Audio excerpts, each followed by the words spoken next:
Good evening, and thank you for joining us. Tonight's report focuses on a newly revealed internal policy at the Southern-themed restaurant chain Cracker Barrel, following the circulation of a leaked company memo reviewed by the Wall Street Journal. According to that document, the company has introduced new travel guidance instructing employees to eat most of their meals at Cracker Barrel restaurants while traveling for work. The memo also outlines additional steps aimed at cutting expenses, including recommendations to postpone trips considered non-essential until later in the year.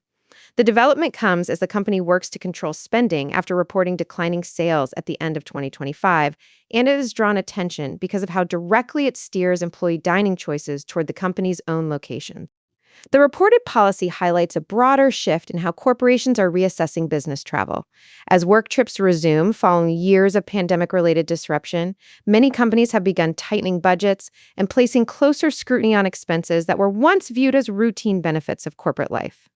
In this case, the Cracker Barrel guidance stands out because it goes beyond setting reimbursement caps and instead actively directs employees to patronize the brand's own restaurants whenever practical during work-related travel.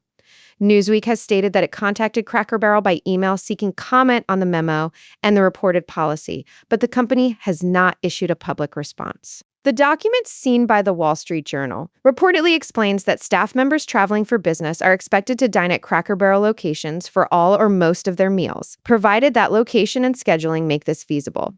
It also states that alcohol will no longer be reimbursed unless senior leadership approves an exception in advance.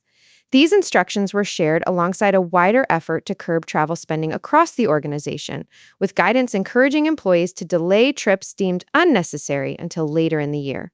The measures arrive at a time when the company is facing several challenges, including layoffs and heightened scrutiny tied to a controversial logo redesign that emerged in August 2025. That redesign became a focal point of national attention after Cracker Barrel abruptly abandoned the new logo following widespread backlash from conservative commentators and online influencers. Some of those critics publicly called for Chief Executive Officer Julie Fels-Massino to step down.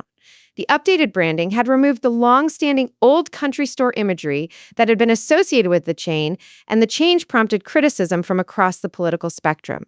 In the wake of the reaction, the company's shares fell by more than 10%, underscoring the financial impact of the controversy and placing additional pressure on leadership during a period of already declining sales.